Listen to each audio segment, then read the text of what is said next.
Welcome to all on a platform of Anisho Academy.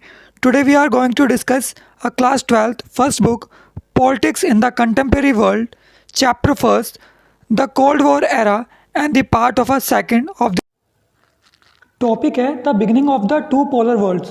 पहले discuss करते हैं two polar world का मतलब क्या है। देखो यहाँ सिंपल सी बात है, टू पोलर वर्ल्ड का मतलब है एक तरफ यूएसएसआर का होना जो कम्युनिज्म को मानता था और एक तरफ अमेरिका का होना जो कैपिटलिज्म को मानता था। एक मिनट जरा पैनल पे आपको दिख रहा है, ये जो है ये यूएसएसआर है जो सेकेंड वर्ल्ड में काउंट होता था और ये है एक तरफ अमेरिका जो फर्स्ट वर्ल्ड में काउंट होता था। इसे सिंपल से तरीके से हम इस तरह से देख सकते हैं कि यहाँ पे एक और वर्ल्ड है जिसे हम थर्ड वर्ल्ड कहते हैं। हालांकि इनमें इकोनॉमिकली कोई डिफरेंस नहीं था। जो फर्स्ट वर्ल्ड था वो कैपिटलिज्म को मानता था जहाँ पे सारे रिसोर्सेज इंडिविजुअल्स के हाथ में होते थे, और सेकंड जो यहाँ पे यूएसएसआर है यहाँ पे सारे रिसोर्सेज गवर्नमेंट के हाथों में होते थे। बट ये जो थर्ड वर्ल्ड नेशन है ये वो नेशन है जिनका गुट निरपेक्ष आंदोलन नॉन अलाइंड मूवमेंट से जन्म हुआ था। ये सारे वो कंट्रीज थे जिनके पास आर्थिक संसाधन नहीं थे, जो बहुत गरीब हुआ करते थे। जैसे हम देख सकते हैं कि यूएसएसआर, पूर्वी जर्मनी, पोलैंड, ये सारी वो कंट्रीज़ हैं जो कम्युनिज्म को मानती थी। उसको छोड़कर कैपिटलिज्म को मानने वाली कंट्री कौन सी है? America, France, Britain. और जो यूएसएसआर और अमेरिका को छोड़ने के बाद के देश हैं वो सारे गुट निरपेक्ष में शामिल थे लगभग। हम इसे यहाँ पे देख सकते हैं अच्छे से, जैसे साउथ अफ्रीका की कंट्रीज़, इंडिया, और ये जो इंडिया का जो एशिया का पार्ट है वो, ये नॉर्थ अमेरिका की कंट्री। हालांकि आज के समय कैपिटलिस्ट हैं बट उस समय ये नव स्वतंत्र राष्ट्र थे, न्यूली इंडिपेंडेंट कंट्रीज थी, जिसकी वजह से इन्हें थर्ड वर्ल्ड के अंदर डाला गया। दो पोलर नेशन का मतलब क्या है? इसका सिंपल सा मतलब है एक तरफ यूएसएसआर का होना और एक तरफ अमेरिका का होना। दोनों के दोनों फाइट लड़ रहे थे ताकि वो अपनी इकोनॉमी को और बड़ा करके दिखा सकें। हमारा नेक्स्ट टॉपिक है arenas of the cold war. Arenas of the cold war, इसका मतलब क्या है? देखो इसका सिंपल सा मतलब है कोई ऐसा मूवमेंट आया हो जहाँ पे दोनों सुपर पावर्स अमेरिका और यूएसएसआर दोनों एक दूसरे के आमने सामने आई हो बट दोनों ने युद्ध ना लड़ा हो। ऐसा 3-4 बार हुआ, एक बार कोरिया, एक बार बर्लिन, एक बार कॉन्गो और एक बार क्यूबन मिसाइल क्राइसिस, जिसे हमने पिछले टॉपिक में भी कवर किया है। देखो arenas of the cold war refer to the areas where the two polars had come face to face and becomes even as the war began, but that was not bad enough and the war was avoided। ठीक है, क्योंकि दोनों countries को simple पता था उन्हें कि अगर हम लड़ते हैं तो इसमें हम दोनों का ही लॉस होगा, किसी एक का लॉस नहीं है, क्योंकि दोनों कंट्रीज के पास न्यूक्लियर वेपन है। अगर वो लड़ाई लड़ते हैं तो दोनों का बहुत बड़े लेवल पे लॉस होने वाला है। इसीलिए क्यूबन मिसाइल क्राइसिस को turning point of cold war भी कहा जाता है। Okay, in many places both these superpower had directly conflict where public loss was widespread but the world remained unchallenged from nuclear war। जैसे हमने discuss किया कि बहुत बार हुआ कि दोनों कंट्रीज एक दूसरे के सामने आई हों बट इन्होंने युद्ध नहीं लड़ा, क्योंकि इन्हें पता था अगर हम युद्ध लड़ेंगे तो हमारा बहुत लॉस होने वाला है और जो लॉस होगा उसे हम अभी वेयर नहीं कर सकते, जिसकी वजह से अमेरिका और यूएसएसआर दोनों कंट्रियों ने जो वॉर था उसे इग्नोर किया। हमारा नेक्स्ट टॉपिक है कि स्मॉल कंट्रीज किस तरह से बेनिफिशियर थी सुपर पावर्स के लिए। अमेरिका और यूएसएसआर आमतौर पे क्या करते थे, जो भी न्यूली इंडिपेंडेंट कंट्रीज होती थी या छोटे स्मॉल नेशंस होते थे उनकी हेल्प लिया करती थी। जैसे हम देख सकते हैं उनकी रिसोर्सेज को लेकर, उनके टेरिटोरियल्स को लेकर, मिनरल्स को लेकर आमतौर पे क्या होता था, जो ये न्यूली इंडिपेंडेंट कंट्रीज थी, जैसे हम इराक का नाम ले सकते हैं, ईरान का नाम ले सकते हैं, जो गल्फ कंट्रीज है, इनके पास इतनी अच्छी टेक्निक नहीं होती बट इनके पास नेचुरल रिसोर्सेज बहुत सारे थे। वहीं सेकेंड हैंड अमेरिका, यूएसएसआर, ये वो कंट्रीज थी जिनके पास टेक्नोलॉजी बहुत अच्छी थी। तो इन्होंने क्या करा, छोटे देशों को अपने साथ मिला लिया और इनके नेचुरल रिसोर्सेज को बहुत ज़्यादा एक्सप्लॉइट किया। सेकंड, जो बड़ी कंट्रीज थी वो क्या करती थी, छोटी कंट्रीज के अंदर अपने ट्रूप्स, अपनी सेना रखती थी, वहाँ पे अपने हथियार से उन्हें छुपा के रखती थी ताकि समय आने पे उन हथियारों को वो लोग यूज़ कर सके। थर्ड, एस्पिनॉइज, ये क्या करते थे, एक दूसरे की निगरानी करने के लिए अपने एस्पिनॉइज को स्पाइंग करवाते थे और एक दूसरे के यूपर नज़र रखते थे। इसका एक सिंपल सा एग्जांपल है U2 plane incident. U2 plane incident क्या था, अमेरिका का एक प्लेन यूएसएसआर के बॉर्डर के ऊपर जाके सर्विलेंस कर रहा था, जिसको यूएसएसआर ने मार गिराया। और यूएसएसआर ने स्टेटमेंट दी कि अमेरिका क्या कर रहा था, हमारे ऊपर निगरानी रख रहा था, स्पाइंग कर रहा था, जिसकी वजह से हमने प्लेन मार गिराया। तो हम देख सकते हैं कि छोटे राष्ट्र बहुत काम के थे सुपर पावर्स के, क्योंकि सुपर पावर्स क्या करते थे, स्मॉल नेशंस की हेल्प से क्या करते थे, दूसरी कंट्रीज़ के सीक्रेट्स को जानने की कोशिश करते थे। ओके, जो स्मॉल कंट्रीज थे वो काफ़ी बेनिफिशियल थे in the sense of expenditure, क्योंकि जो स्मॉल कंट्रीज थी उनकी कोई बड़े लेवल पे कोई करेंसी नहीं होती थी, जिसकी वजह से वो क्या करते थे, स्मॉल कंट्रीज बड़ी कंट्रीज़ की हेल्प किया करते थे किसी भी चीज़ को परचेज करने में, जिसका बेनिफिट बड़ी कंट्रीज़ को मिलता है। जैसे इसका एग्जांपल है कि अमेरिका का डॉलर आज यूनिवर्सल करेंसी है। क्यों? क्योंकि अमेरिका ही वो पहली कंट्री है जो ब्रेटन वुड्स सिस्टम की मदद से IMF, इंटरनेशनल मॉनेटरी फंड और वर्ल्ड बैंक जैसे 2 इंस्टीट्यूशंस लेके आई। हमारा नेक्स्ट टॉपिक है नॉन अलाइन मूवमेंट, नेम। अच्छा, नॉन अलाइन मूवमेंट क्या है, पहले ना हम इसका बैकग्राउंड थोड़ा सा डिस्कस करते हैं। क्या होता है 1955 में बाडुंग इंडोनेशिया में क्या हुआ था, एफ्रो एशियाई सम्मेलन हुआ था, जिसे बाडुंग सम्मेलन, बाडुंग समिट भी कहा जाता है। ये वो समिट था जहाँ पे 5 नेशन एक साथ आते हैं और नॉन अलाइन मूवमेंट की स्टार्टिंग करते हैं। आफ्टर देन 1961 में नॉन अलाइन मूवमेंट का पहला समिट होता है बेलग्रेड के अंदर। बेलग्रेड मॉडर्न टाइम में कहाँ है, कमेंट करके बताना आप लोग। जब फर्स्ट समिट हुआ था तो इसमें 25 कंट्रीज थी जिन्होंने पार्टिसिपेट किया था। देखो नॉन अलाइन मूवमेंट था क्या, नॉन अलाइन मूवमेंट सिंपल सी एक आइडियोलॉजी थी, जिस आइडियोलॉजी के बेस पे जितनी न्यूली इंडिपेंडेंट कंट्रीज थी वो अपने आप को कैपिटलिस्ट अमेरिका और कम्युनिस्ट USSR से अलग रखना चाहती थी, क्योंकि उन्हें पता था अगर हम इनके साथ रहे तो हम हमारी फ्रीडम को और आगे नहीं लेके जा सकते, क्योंकि अगर हम इन लोगों के साथ रहेंगे तो ये हमें दोबारा से गुलाम बना के रख देंगे, जिसकी वजह से हमें बहुत प्रॉब्लम हो सकती है आगे चल के।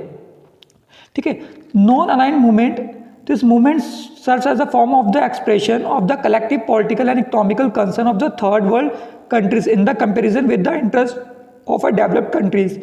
ठीक है, ये थर्ड कंट्रीज थी, ये वो कंट्रीज थी जो न्यूली इंडिपेंडेंट हुई थी, जिनकी इकोनॉमी अभी डेवलपिंग थी या लीस्ट डेवलपिंग थी।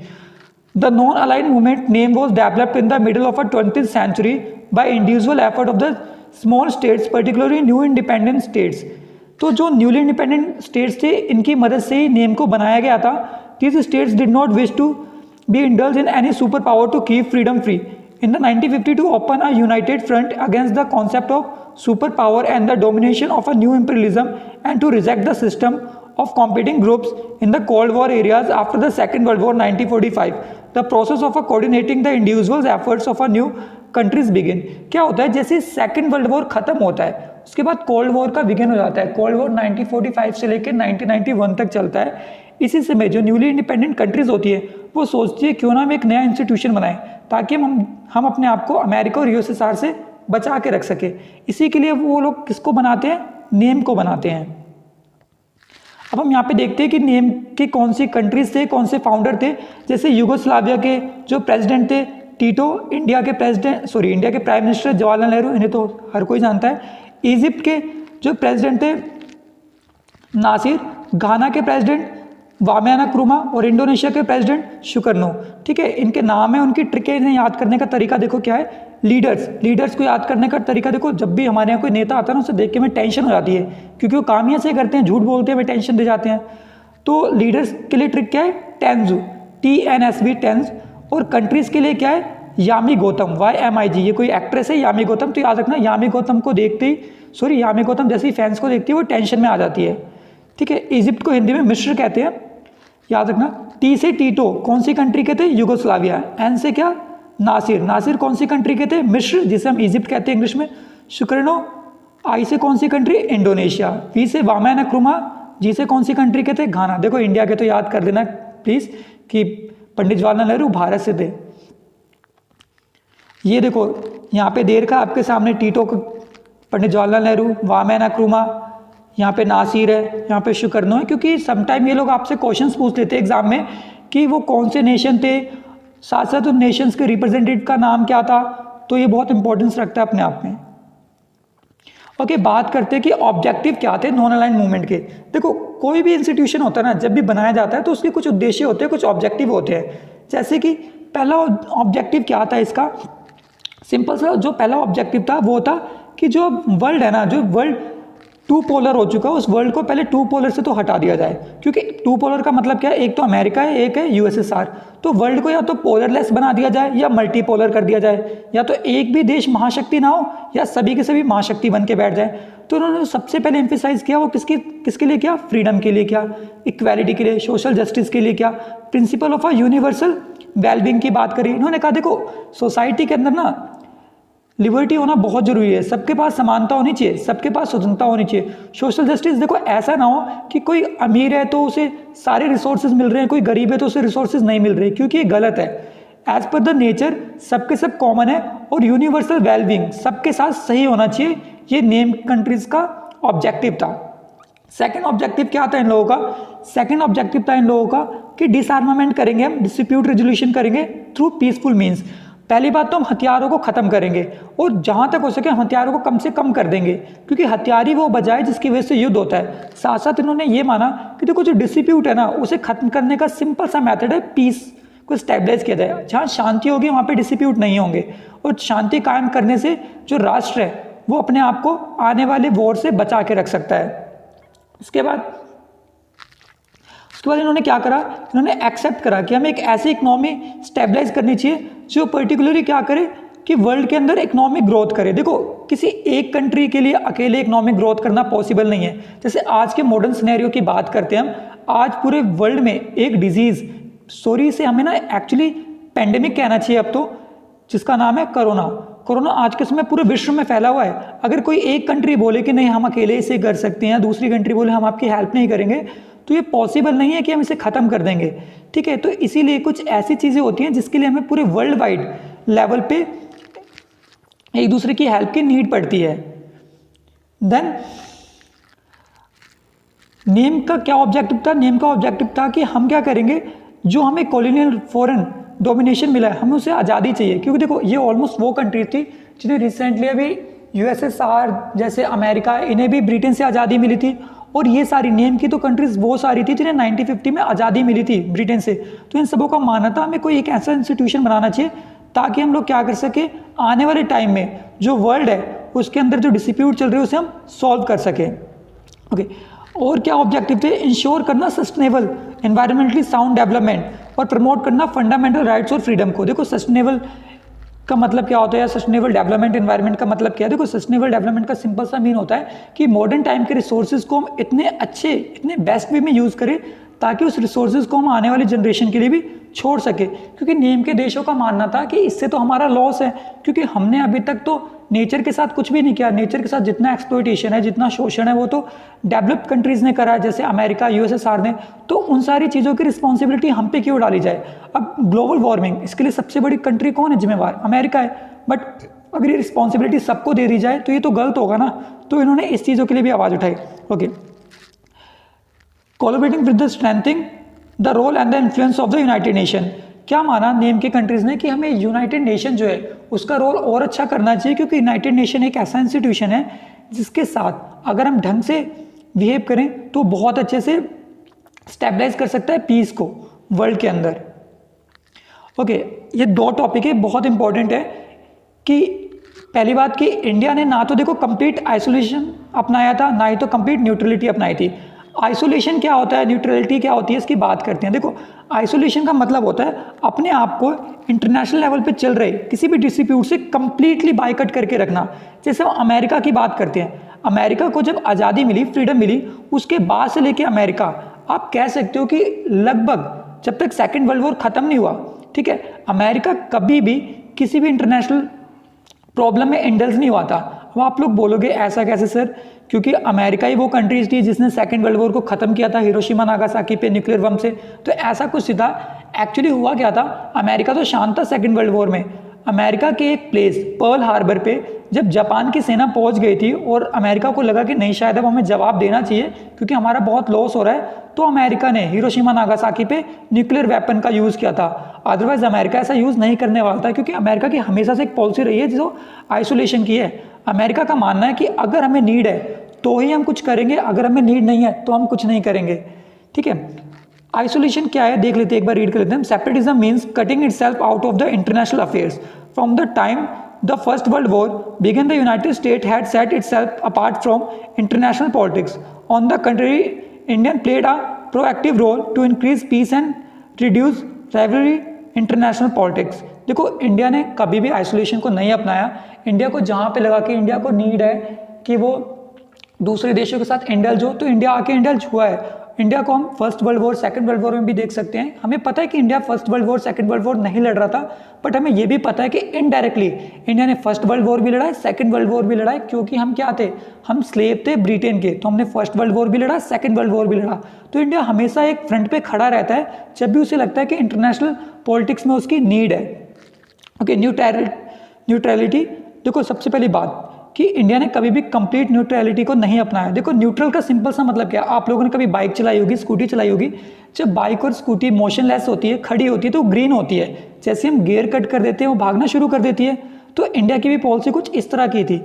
इंडिया ने कभी भी कंप्लीट न्यूट्रलिटी को नहीं अपनाया. इंडिया ने ये माना था कि देखो अगर हमें लगता है कि वर्ल्ड के अंदर पीस स्टेबलाइज है तो हम कुछ नहीं करेंगे. अगर ऐसा हुआ कि वर्ल्ड के अंदर पीस नहीं है और कहीं पे एक्सप्लॉइटेशन हो रहा है, वॉर हो रहा है, और अगर ऐसी कंडीशन है तो हम सामने आएंगे और सामने आके हम इन चीज़ों को रोकेंगे. तो इंडिया ने कभी कंप्लीट न्यूट्रलिटी को नहीं माना. इसका सिंपल सा एग्जांपल है कि देखो इंडिया ने first world war, second world war में इनडायरेक्टली हेल्प करी है. इसको छोड़ के कोल्ड वॉर के पीरियड में देखो, कोल्ड वॉर 1945 से लेके 1991 तक चला था. तो हम कह सकते हैं 1945 टू 1991, तो अराउंड हम देख सकते हैं अप्रोक्स 25 टू 30 ईयर्स. इसके बीच में भी इंडिया ने समय समय पे कुछ ना कुछ किया है. ठीक है, ये एक इंपॉर्टेंट टॉपिक है. इसे आगे भी एक हम थ्रू ऑफ मैप कर लेंगे या एक देख लेंगे, इसकी स्लाइड अलग से भी प्रिपेयर है. ओके, इंडिया का क्या बेनिफिट था नॉन अलाइव मूवमेंट की पॉलिसी को अडॉप्ट करने का. पहला क्या था कि इंडिया अपने आप को फ्री रखना चाहता था इंटरनेशनल पॉलिटिक्स के अंदर. क्योंकि देखो कोई भी कंट्री अगर वो अपने आप को फ्री नहीं रख सकती तो वो कभी भी एक अच्छा डिसीजन नहीं ले सकती. तो इंडिया ने क्या माना, देखो अब वो टाइम है जहाँ पे हमें फ्री डिसीजंस लेने चाहिए. क्योंकि अगर आप आज भी अमेरिका और यूएसएसआर के अकॉर्डिंग डिसीजन लेंगे तो हम तो उनके स्लेव बन के रह जाएंगे. जैसे हमारे ऊपर ब्रिटिशर्स ने एक लॉन्ग पीरियड के लिए रूल किया था, फिर ये भी हम पे रूल करेंगे.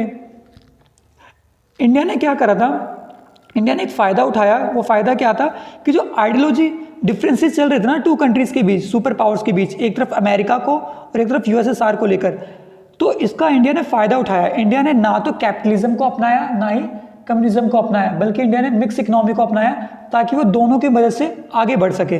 और इसका सबसे बड़ा एग्जाम्पल है कि 1991 के बाद जब हमारे यहाँ इकोनॉमिक रिफॉर्म आए थे, एलपीजी, आप लोगों ने सुना होगा, घर पे गैस आता है, लिक्विड पेट्रोलियम गैस. गलत है, ये नहीं है. इसका मतलब होता है लिबरलाइजेशन, प्राइवेटाइजेशन, ग्लोबलाइजेशन. तो इंडिया ने इसको अपनाया. इसको अपनाने की वजह यही थी कि इंडिया की मिक्स इकोनॉमी थी. क्योंकि देखो प्राइवेटाइजेशन का होना, लिबरलाइजेशन का होना, ये तो जब ही पॉसिबल है ना जब किसी कंट्री के पास कैपिटलिज्म और कम्युनिज्म दोनों तरह की आइडियोलॉजी हो. ओके, इंडिया ने क्या करा, इंडिया ने हमेशा एक ऐसे पोजीशन को रखा जिसकी मदद से वो जब चाहे किसी भी कंट्री के साथ इंक्लूड हो सकता था, चाहे वो यूएसएसआर हो चाहे अमेरिका हो. देखो इसका एग्जांपल है 1971 में इंडिया में वॉर हुआ था. किसको लेकर, बांग्लादेश के इशू को लेकर. पाकिस्तान से हमारा वॉर हुआ था 1971 का. इस वॉर के समय इंडिया ने 1971 में क्या करा था, यूएसएसआर से 20 ईयर्स के लिए एक फ्रेंडशिप ट्रीटी साइन कर ली थी, जिसकी वजह से यूएसएसआर ने हमारी हेल्प करी और अमेरिका पाकिस्तान की हेल्प नहीं कर पाया. तो देखो इंडिया ने अपना माइंड कितने अच्छे से यूज़ करा. ये बचे हुए टॉपिक हम नेक्स्ट पार्ट में कवर करेंगे. Thank you for watching our video. Please subscribe, like and share our channel. You can follow us on Instagram. You can join us on a Telegram group also. Subscribe the channel and press the bell icon for the notification of our latest videos when it goes live.